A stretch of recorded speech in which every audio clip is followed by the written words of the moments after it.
me chamo Camila e na aula de hoje nós iremos falar sobre a reprodução das plantas.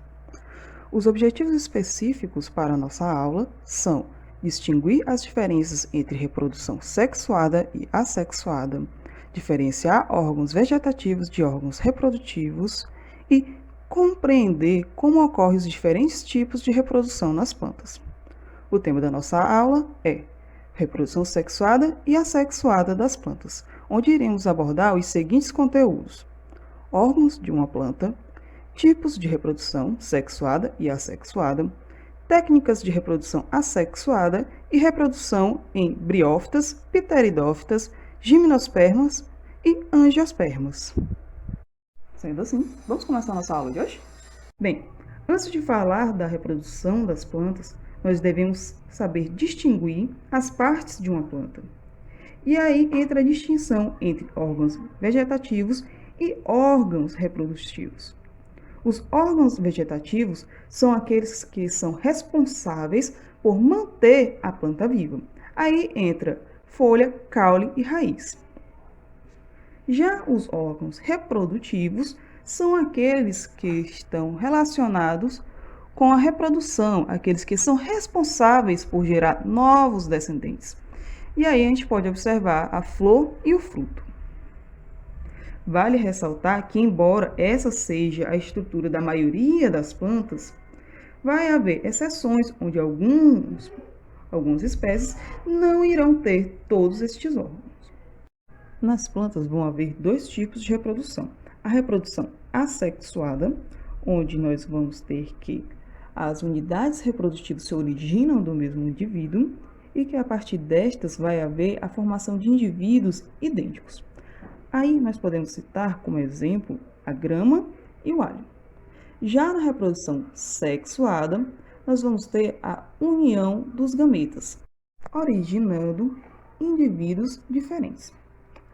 A partir desse tipo de reprodução, nós podemos ter como exemplo as samambaias e as árvores frutíferas.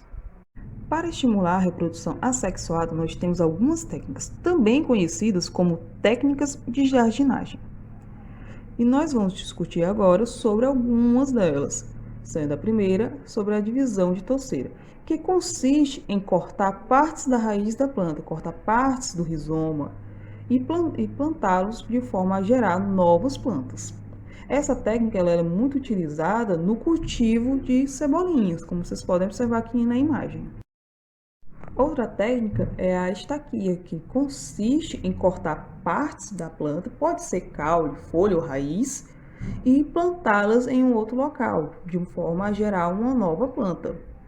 Essa técnica ela é utilizada para fazer o plantio de plantas como, por exemplo, a siriguela. Já na enxertia, nós vamos ter aí o transplante de pedaços de uma planta, pedaços do caule, em outra planta que já possui raiz. Essa parte, esse pedaço de caule que está sendo transplantado, ele é chamado de cavaleiro ou enxerto. E a planta que já possui raiz, ela é chamada de cavalo ou porta-enxerto. Agora, iremos falar como ocorre a reprodução sexuada em cada um dos grupos de planta. Nós vamos discutir primeiramente sobre as briófitas, que são plantas avasculares que têm pequeno porte e que normalmente se encontram em locais úmidos, pois dependem da água para a reprodução. Na reprodução das briófitas, nós vamos ter a presença de dois gametófitos, sendo um que possui o gameta feminino, a oosfera, e outro possuindo o gameta masculino, o anterozoide. O anterozoide ele possui flagelos e por isso ele depende da água para poder fecundar o gameta feminino, que é a oosfera. Logo após a fecundação, nós vamos ter a formação dos esporófitos, que produzirão os esporos e estes, por sua vez, quando germinados, produzirão novos indivíduos. Embora a reprodução das briófitas seja essencialmente sexuada, uma pequena parte do ciclo é considerada como assexuada, certo? Já as pteridófitas são plantas vasculares que dependem da água para a reprodução. As pteridófitas, assim como as briófitas, também vão ter uma parte de sua reprodução assexuada.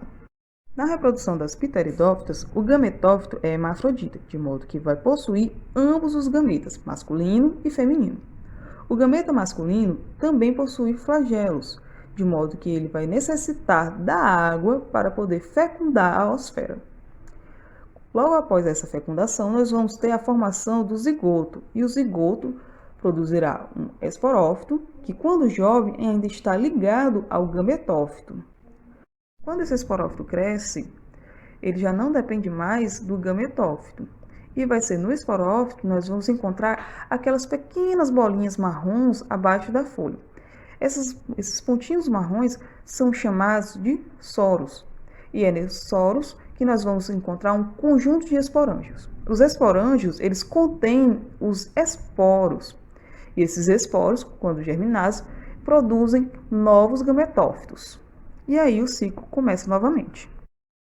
Já nas gimnospermas, nós não vamos ter mais essa dependência da água. As gimnospermas, elas são plantas, né, de grande porte e elas são principalmente representadas pelos pinheiros. Na reprodução das gimnospermas, nós vamos ter a presença de estróbilos, de forma que nós temos o estróbilo feminino e o estróbilo masculino. O estróbilo feminino, ele possui o gameta feminino, que é a osfera, e o estróbilo masculino, ele possui o pólen. Vale lembrar que o pólen não é o gameta masculino, ele apenas contém as células espermáticas. As células espermáticas, logo após fecundarem a osfera, dão origem ao tubo polínico. O tubo polínico, por sua vez, forma o zigoto, que irá gerar o embrião. O embrião ele vai estar presente dentro das sementes, e essas sementes, quando germinadas, dão origem a um novo indivíduo. Por fim, nós vamos ter as angiospermas, que são essas plantas mais complexas, que nós vamos ter a presença de flores, frutos e sementes. As angiospermas, elas representam mais de 90% das plantas existentes. Mas lembra que lá no início da nossa aula, nós havíamos falado sobre os órgãos reprodutivos das plantas? E que era a partir destes órgãos que nós íamos ter a formação de novos descendentes? Pois bem, só que para entendermos como a reprodução ocorre nesse tipo de planta, nós temos que observar melhor a estrutura da flor. E para ser mais específico, nós devemos focar em duas estruturas em especial. O androceu, que é o sistema reprodutor masculino, e o gineceu, que é o sistema reprodutor feminino. Vale ressaltar que nem todas as flores vão apresentar as duas estruturas ao mesmo tempo. Existem flores que apresentam apenas o androceu e tem flores que apresentam apenas o gineceu. O androceu, como vocês podem observar, ele é formado pelo conjunto de estames. E os estames eles são formados por duas partes, pelas anteras, que são estruturas que possuem dentro delas os grãos de pólen, e o filete, que é uma estrutura de sustentação. Já o gineceu, ele é formado pela estrutura do pistilo e do ovário. O pistilo, nós vamos ter o estigma, que é essa abertura, e o estilete, que é esse tubo que conecta o estigma ao ovário. E dentro do ovário, nós vamos ter o óvulo. Agora que nós já compreendemos as principais estruturas da flor, nós podemos entender como ocorre o processo de reprodução nas angiospermas. E a gente pode observar que as anteras vão liberar os grãos de pólen. Esses grãos de pólen vão ser carregados até o estigma. E vale lembrar que esse transporte dos grãos de pólen, ele ocorre a partir de agentes polinizantes, que pode ser o vento, pode ser a água, podem ser animais e podem ser insetos, como no caso das abelhas. E a partir desse transporte dos grãos de pólen pelos agentes polinizantes, nós vamos ter a fecundação do ovário. E logo após essa fecundação, nós vamos ter a formação do embrião, que vai se desenvolver e formar a semente e o fruto. Essa semente, quando germinada, dá origem a um novo indivíduo, ou seja, a uma nova planta.